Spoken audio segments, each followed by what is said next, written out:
حدیث پاک میں آتا ہے کہ قیامت کے دن 3 بندوں کو سب سے پہلے جہنم میں ڈالا جائے گا ان کی نیت کے ٹھیک نہ ہونے کی وجہ سے۔ ان میں سے ایک عالم ہوگا، اللہ تعالیٰ فرمائیں گے تو نے دنیا میں کیا کیا؟ یا اللہ میں نے مدرسے بنوائے، طلباء کو پڑھایا، میں نے ساری زندگی علم کی خدمت کی۔ اللہ فرمائیں گے ہاں تو نے یہ اس لیے سب کچھ کیا تھا کہ لوگ تجھے بڑا عالم کہیں، فقد قیل، تجھے کہا جا چکا، اب میرے پاس تمہارے لیے کچھ نہیں، فرشتوں اس کو لے جاؤ اور جہنم میں جا کے اوندا لٹکا دو۔ تو عالم کو سب سے پہلے اوندا جہنم میں ڈالا جائے گا۔ پھر اس کے بعد ایک سخی کی باری آئے گی جس نے خوب پیسہ خرچ کیا ہوگا، یا اللہ میں تو ساری زندگی خرچ کرتا رہا۔ اللہ تعالیٰ فرمائیں گے ہاں تو اس لیے خرچ کرتا تھا کہ لوگ تجھے سخی کہیں، بڑی تعریفیں لوگوں نے تیری کر دیں، میرے پاس کوئی تیرا عمل نہیں ہے، فرشتوں لے جاؤ اس کو جہنم میں جا کے ڈال دو۔ پھر تیسرا بندہ مجاہد ہوگا، بندے تو نے کیا کیا؟ یا اللہ میں نے تو آپ کے نام پہ اپنی جان بھی قربان کر دی دنیا میں مجاہد ہوں۔ اللہ فرمائیں گے ہاں مگر تیری نیت یہ تھی کہ لوگ تیری تعریف کریں، تجھے بہادر کہیں، تو لوگوں نے تجھے بہت تعریفیں کر کے بہادر کہا، میرے پاس تمہارا کوئی عمل نہیں ہے، فرشتوں لے جاؤ اس کو جہنم میں جا کے ڈال دو۔ تو دیکھو 3 آدمی ہیں اور تینوں نے گناہ نہیں کیا، ایک نے علم کی خدمت کی، دوسرے نے فلاحی کام کیے اور تیسرے نے جہاد کیا، مگر یہ تینوں نیک کام کرنے والے بندے نیت کی خرابی کی وجہ سے جہنم میں جا رہے ہیں، جبکہ دنیا میں 3 آدمی اپنے عمل کی نیت اچھی ہونے کی وجہ سے مصیبت سے نجات پا رہے ہیں۔ تو ہمیں بھی اپنے اعمال کی نیت کا بہت خیال رکھنا چاہیے، تھوڑی سی بھی اس میں کوئی ملاوٹ نظر آئے تو نیت کو فوراً ٹھیک کریں۔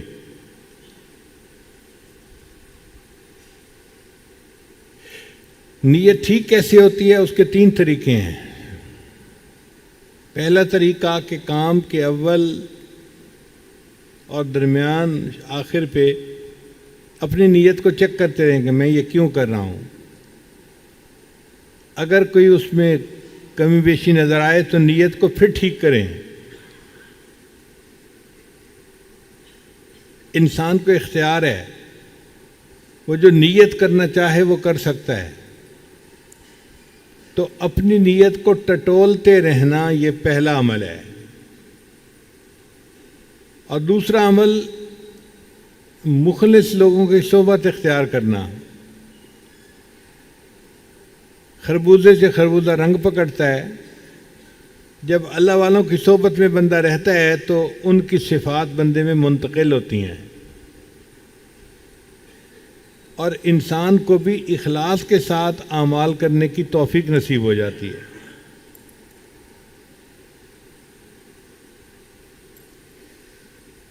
اور تیسرا عمل ہے اللہ تعالیٰ سے دعا کرنا کہ یا اللہ مجھے اخلاص نیت کے ساتھ عمل کرنے کی توفیق عطا فرما۔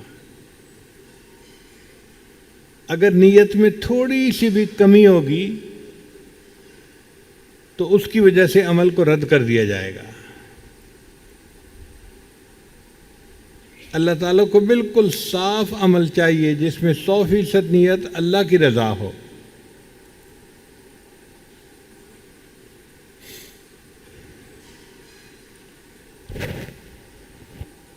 سنار لوگ جو جیولری بناتے ہیں تو انگوٹھیوں میں ڈائمنڈ لگاتے ہیں،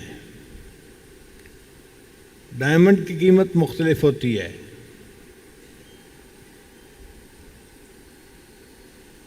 اور اس کی قیمت بڑھتی بھی عجیب طریقے سے ہے۔ اگر 1 کیرٹ کا ڈائمنڈ خریدیں تو 10 لاکھ کا آ جائے گا، اگر 2 کیرٹ کا خریدیں تو 20 لاکھ کا آ جائے گا، لیکن اگر 3 کیرٹ والا خریدیں تو وہ 3 کروڑ کا آئے گا، وہ 30 لاکھ کا نہیں آئے گا، وہ 3 کروڑ کا۔ ایکسپوننشل بڑھتی ہے قیمت اس کی۔ اور 3 کیرٹ سے اوپر تو پھر وقت کے بادشاہ ہی خرید سکتے ہیں، اس کی قیمت ہی نہیں مارکیٹ میں ہوتی۔ اور اس میں بھی اس ڈائمنڈ کی قیمت زیادہ ہوتی ہے جس میں کوئی کمی نہ ہو، اس کو کہتے ہیں فلا لیس ڈائمنڈ، ایسا ڈائمنڈ جس میں کوئی فلا نہیں ہے، بغیر کسی نقص کے ڈائمنڈ۔ اسی وجہ سے پھر قیمت بھی زیادہ ہوتی ہے۔ اس ڈائمنڈ کی کیا خوبی ہوتی ہے؟ جس ڈائمنڈ میں کوئی فلا نہیں ہوتا، اس پر جب روشنی پڑتی ہے تو وہ بالکل ستارے کی طرح چمکتا ہے۔ تو عورتیں اس کو جیولری میں استعمال کرتی ہیں تو ان کی انگوٹھی کا نگینہ ستارے کی طرح چمک رہا ہوتا ہے، اس لیے پھر قیمت بھی بہت زیادہ۔ اسی طرح انسان کے عمل کا معاملہ ہے کہ جب وہ فلا لیس ہوتا ہے، صرف اللہ کی رضا کے لیے کیا جاتا ہے تو وہ ستارے کی طرح چمکتا ہے، اور اللہ تعالیٰ بھی زیادہ اجر دے کر اس عمل کو قبول فرما لیتے ہیں۔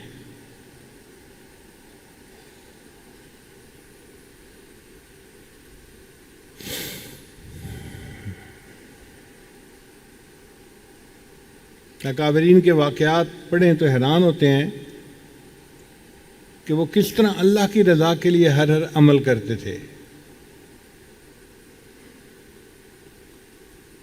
حضرت علی رضی اللہ تعالیٰ عنہ نے ایک مرتبہ ایک کافر سے مقابلہ کیا اور اس کو زمین پر گرایا، اور چاہتے تھے کہ اس کو تہ تیک کر کے ختم کر دیں۔ اس کم بخت نے کیا کیا؟ حضرت علی عنہ کے چہرے پہ تھوک دیا۔ اب جیسے ہی اس نے چہرے پہ تھوکا، حضرت علی عنہ نے اس کو چھوڑ دیا۔ وہ خود بھی حیران کہ ہونا تو یہ چاہیے تھا کہ پہلے اگر قتل نہ بھی کرتے تو میں نے چہرے پہ تھوکا ہے تو اب غصے میں آ کے قتل کر دیتے، مگر معاملہ الٹا ہوا۔ اس نے پوچھا آپ نے مجھے چھوڑ کیوں دیا؟ حضرت علی عنہ نے فرمایا میں تجھے اللہ کی رضا کے لیے قتل کر رہا تھا، جب تو نے میرے چہرے پہ تھوکا تو مجھے غصہ آیا، اب اگر میں قتل کرتا تو یہ میری اپنی ذات کا غصہ بھی شامل ہوتا، اللہ کی رضا نہ ہوتی، تو میں نے چھوڑ دیا کہ میں کوئی کام اپنی وجہ سے نہیں کر سکتا، میں اللہ کے لیے کرنا چاہتا ہوں۔ اس سے اندازہ لگائیے کہ ہمارے اکابرین کتنا باریکی کے ساتھ اپنے عمل کی نیت کو دیکھتے تھے، خوردبین لگا کے دیکھتے تھے۔ کہیں تھوڑا سا بھی اونچ نیچ ہو جاتی تو فوراً اپنی نیت کو ٹھیک کرتے تھے۔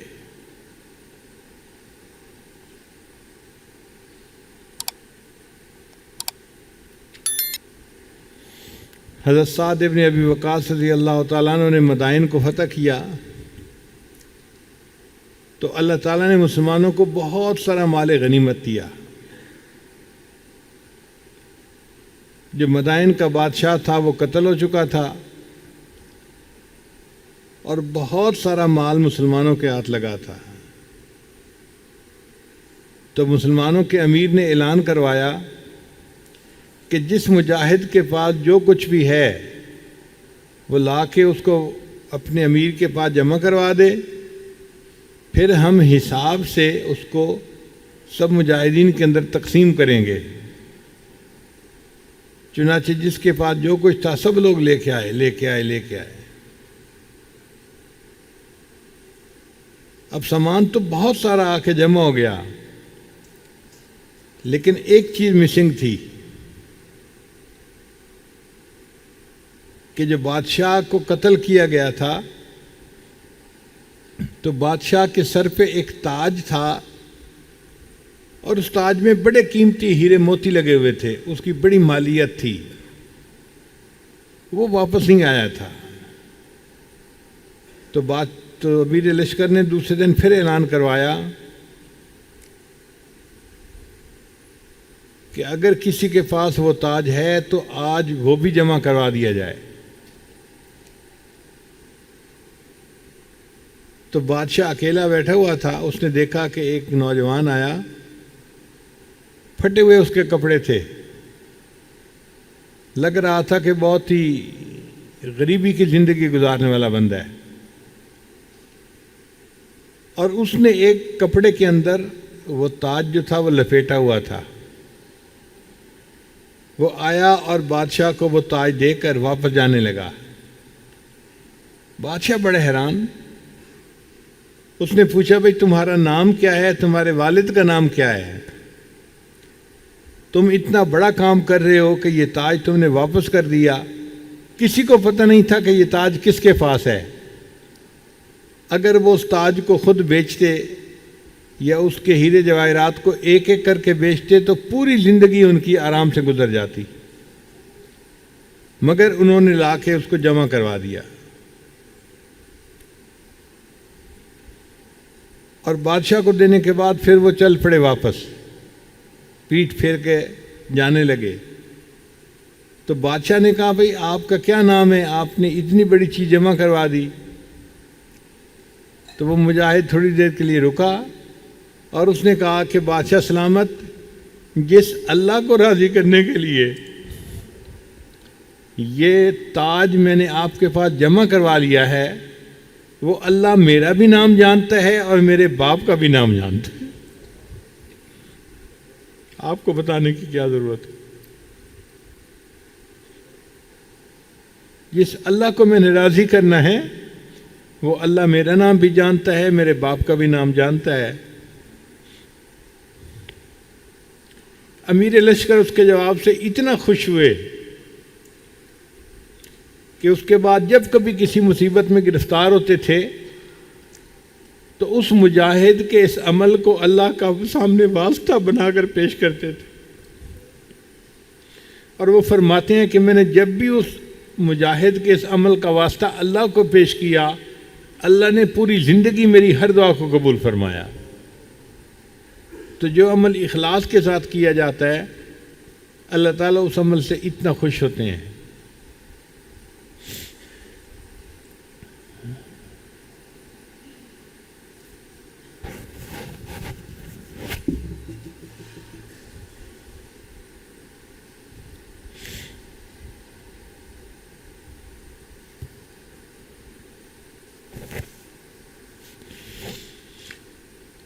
چنانچہ ایک بزرگ گزرے ہیں حضرت خواجہ نظام الدین اولیاء رحمۃ اللہ علیہ، وہ چشتیہ سلسلہ کے بزرگ تھے، اور ان کے ہاں محفل سماع ہوتی تھی، جیسے ہمارے ہاں مراقبہ ہوتا ہے، ان کے ہاں اشعار پڑھے جاتے تھے، اس کو محفل سماع کہا جاتا تھا۔ آج کل کی قوالی نہیں تھی،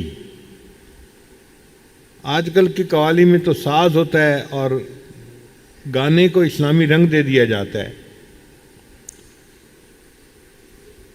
وہ اچھی آواز کے ساتھ اللہ کی محبت میں، نبی علیہ السلام کی محبت میں اشعار پڑھتے تھے، اس کو محفل سماع کہا جاتا تھا۔ تو حضرت خواجہ نظام الدین اولیاء رحمۃ اللہ علیہ کبھی کبھی وہ مجلس منعقد کرواتے تھے۔ حکومت کی طرف سے ایک بڑے عالم تھے، قاضی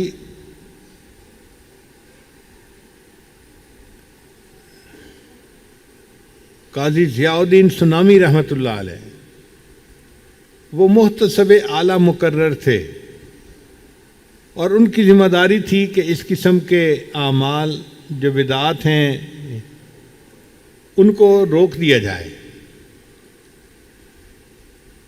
تو قاضی ضیاء الدین سنامی رحمۃ اللہ کو جب پتہ چلتا کہ فلان جگہ پہ محفل سماع ہو رہی ہے، وہ وہاں پہنچتے اور اس محفل کو ختم کروا دیتے، لوگوں کو اٹھا دیتے، گھروں میں بھیج دیتے۔ اب جو سالکین تھے ان کو بڑا غصہ آتا، ہمارے شیخ اللہ کی محبت بڑھانے کے لیے ایک محفل کروا رہے تھے، اور محفل اتنی جمی ہوئی تھی اور مزہ آ رہا تھا، اور یہ مولوی صاحب آئے، یہ پتہ نہیں کیا رف اینڈ ٹف ذہنیت رکھنے والے ہیں، اور یہ آ کے کہنے لگے کہ سب چلے جاؤ یہاں سے، تو انہوں نے محفل ختم کروا دی۔ تو ان کی طبیعتوں میں اور ان کے مریدین کی طبیعتوں میں غصہ تھا قاضی صاحب کے بارے میں، مگر چونکہ قانون قاضی صاحب کے ساتھ تھا تو وہ آگے سے بات کچھ نہیں کر سکتے تھے۔ اللہ کی شان دیکھیں کہ قاضی ضیاء الدین سنامی رحمۃ اللہ بیمار ہو گئے۔ کوئی ہم جیسا ہوتا تو خوشیاں مناتا، دیکھو جی ساری زندگی انہوں نے ہماری مخالفت کی، اب اللہ نے پکڑا نا ان کو، اب یہ بیمار ہوئے، اب دیکھو ان کی جو ہے نا وہ باری آئی ہے۔ مگر اکابرین کے اندر اخلاص تھا، وہ اپنی ذاتیات کی وجہ سے ایک دوسرے دشمنی نہیں کرتے تھے۔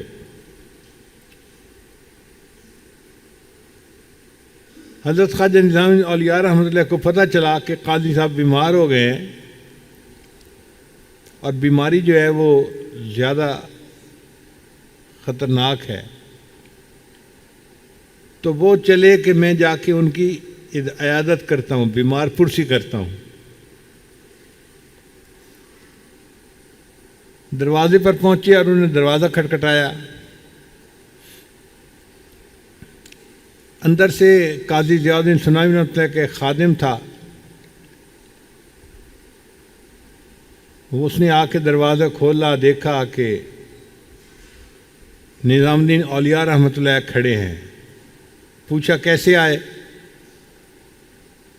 انہوں نے کہا جی کہ میں عیادت کے لیے حاضر ہوا ہوں، پتہ چلا بیمار تھے۔ اس نے جا کے قاضی صاحب کو بتایا۔ قاضی صاحب نے کہا بھئی بات یہ ہے کہ ان کے ساتھ میری ایکویشن کوئی شروع سے ٹھیک نہیں ہے، اور یہ میرا اب مرنے کا وقت ہے، اور میں نہیں چاہتا کہ کوئی ایسی بات ناخوشگوار پیش آئے کہ میری طبیعت کے اوپر تقدر ہو، تو آپ ان سے معذرت کر دیں کہ میں اس وقت رجوع اللہ کی کیفیت میں ہوں، میں کسی سے ملنا نہیں چاہتا۔ تو جب انہوں نے یہ پیغام بھجوایا تو خواجہ نظام الدین اولیاء رحمۃ اللہ علیہ فکر مند ہوئے کہ آخری وقت ہے اور وہ ملنا نہیں چاہتے، تو یہ تو پھر میری ان سے ملاقات ہی نہیں ہو سکے گی۔ تو خواجہ نظام الدین اولیاء رحمۃ اللہ نے اس خادم کو کہا کہ حضرت کو جا کر یہ کہو کہ ایک بندہ اپنے عمل پر توبہ کرنے کی نیت سے آپ کے پاس آیا ہے، آپ اس کو موقع دے دیں، وہ آپ کے سامنے آ کے توبہ کر لے۔ اب جب یہ پیغام قاضی صاحب کے سامنے گیا تو قاضی صاحب نے فوراً اٹھ کر اپنے سر سے عمامہ اتارا اور اپنے شاگرد کو کہا